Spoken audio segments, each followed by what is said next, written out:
Are you Matt and Shane Secret Podcast? You still do that all the time? Yeah. Is he still in Philly? He's in Philly. He's in Philly. He's having a kid and everything. Yeah. How often? And Philly's 2 hours away. Yeah. So it's easy. Yeah, it's the best. It's easy to drive down. Helium is one of the best clubs ever. It is. Yeah, I love that. Yeah. Did I work with you there? No, we did Magoobies. We did Magoobies. I was with McKeever at Helium. He's a monster. He's a monster, man. John McKeever. He was a monster. John McKeever was great. He featured, and then Chris O'Connor hosted. Those are my guys. And we had a lot of fun. And then I was with Chris in me and Chris O'Connor.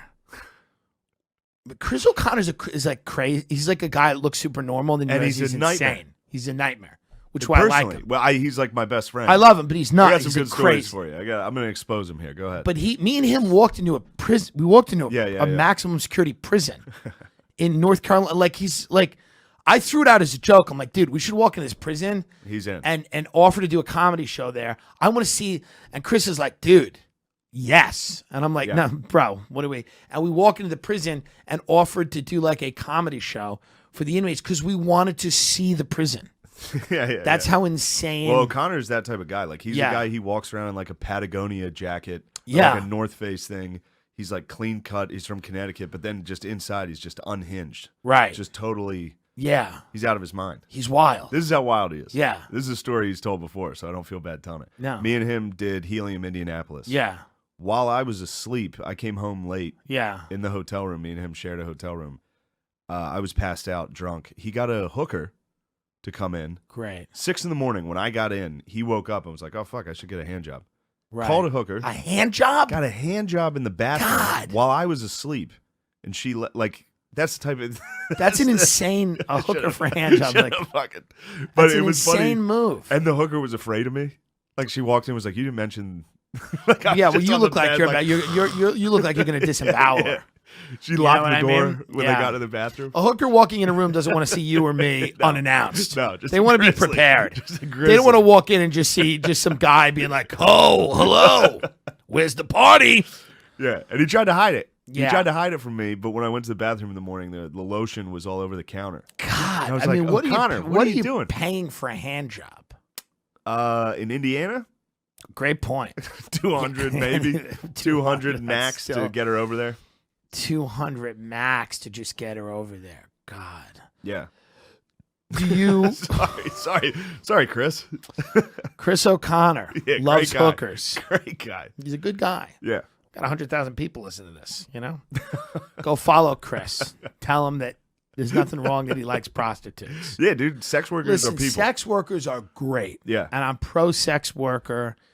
I live in Los Angeles. The majority of people, you look at couples in restaurants and you're like, this is just long. 100,000 listen to this? I fucked Chris. My bad. We got good. We blew up. This show's done roadies, very dude. well. Roadies. Well, it started before that. It started with Ari Really? Shaffir talking a lot of shit and then calling me and telling me to take it off the thing. Thanks, Ari. Oh, I remember that right here. Yeah, and so that started the bump, and then the bump just got bigger and bigger. Then Rogan, obviously huge. Me and Chris DiStefano and Giannis Pappas just did a 2-hour podcast that we don't know if we can release because we just went wild and started in a loving way shitting on other comics in a loving way, as a joke because it's fun. You're getting in front of this. Because it's fun and it's Yeah. But. And I used your example towards the end. I was like, why should we censor ourselves? None of them, they went after Shane and they go after this. And these people say everybody's this and Louis a rapist and none of them censor themselves, But then at the end, we were like, probably like Chris was like, we shouldn't. Me and Giannis were like, we probably shouldn't. Yeah, I've done, Put it out. Yeah, I've had a bunch of those. Yeah. And they still got me. Yeah. That was the fucking watered down shit. Why didn't you? Do you think, I had an Delete argument with somebody, do you think if there wasn't video to this, it wouldn't have, somebody told me they had an interesting theory. They're like, if it wasn't video, it might not have been as big. Yeah. I don't know. The whole time I was like leading up to it, I had like a month or like a week to be like, should I fucking delete everything? Yeah. And you didn't. I didn't delete it. I deleted a good chunk of our podcast. Just the audio of it, just because there was some shit on there of like me shitting on comics.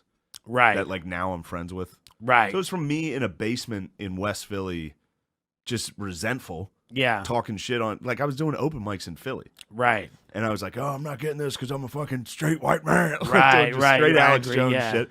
And then as soon as I moved to New York, I got everything immediately. Right. And I was like, all right, well, maybe I was kind of being a pussy Delete, about the yeah. straight white thing. Right. And so I got rid of that stuff where I was like shitting on comics that I like. Do you know who found it and sent it to this No, F guy? somebody told me this though last night. I could find that out. Yeah, he told me. Some kid last night told me it was a Philly open It mic had to be. that leaked it to. Yeah, It had to be somebody that didn't like you. yeah. I forgot to ask the kid. He has the. Yeah, he could tell me who it Interesting. was. Yeah, it And makes sense. The fucking the same fracture that happened here happened in Philly when I was there, where Right. all the woke kids. Well, not I don't know how else to fucking describe them. There was just this. We'll say split. bad comedians. But Sure, here's the thing. sure. Not all of them are. Like, there are talented people that are just insane now. And I think a lot of them are people that are like, a lot of the interesting, it's like they're rich, white, straight guys Yeah. in LA that have been at the top of and they're like, got to work extra hard Yeah, because they're like, I'm going to retain my position. So I got to fucking really. yeah. There was one lady that literally fucking. She tweeted out that I called her the N-word Right. because she said I called her a sand N-word. That's not true. It's not like I was Yeah. like, this is great. So I was like, what part of the bit is that? I was like, that's a really aggressive crowd work. At Helium, I ran into one of her friends. Yeah. And I was like, well, what the fuck was that? Like, are we allowed Right. to just lie? Are we and allowed- she, yeah. and she was, this is how she literally responded. This is the type of people we're dealing with. She was like, well, just because she wasn't telling the truth doesn't mean she was lying. Yeah. And I was like, it kind wow. of fucking does because she tweeted my name out Yeah. and said I called her the N-word. That's crazy. Yeah, man. It was fucking wild.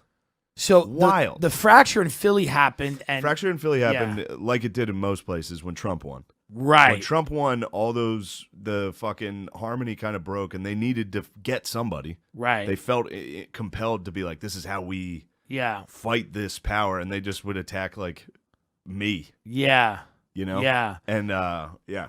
Do you think that like your personal relationships with any of them impacted that?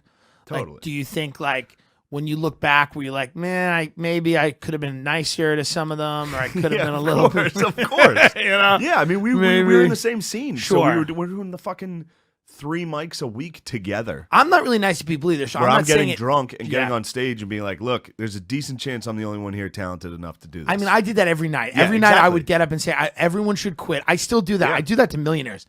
I would get up and say, everyone should not do this. Yeah. Because I thought it was funny, and I also believed that every word of I was saying was It is true funny. It's very funny. and accurate. So, but yeah, I know that there's people out there that aren't there. And they hate it. They Yeah, get they don't really like that. resentful. If somebody else did it, like Yeah, if they don't somebody like got that. on stage and was like, you should quit, I'd laugh. I'd be like, yeah, that's pretty funny. Yeah, the other thing is like, dude, I had Norm Macdonald, who's a legend, tell me I did Last Comic Standing, and he's like, what are you doing here? It was like 5 years ago. He's like, what are you doing here? I'm like, he's like, how long are you doing comedy? I'm like, 4 years. He's like, it takes 10 years to be a comedian. So I was just like, and now he like thinks I'm great, or he thinks the stuff I do is really funny. So it's like, you get a gut punch from this legend, this icon. Yeah. And you're in the thrust into a situation you're not ready to be in. And he's like, so it's like, if you can't take me or you at an open mic saying quit, well, that's guys, why yeah, That's why they should quit. right. They couldn't handle that. You know, if you need, go get a potato and put a Marlboro Light in its mouth and watch that and then press play on your phone.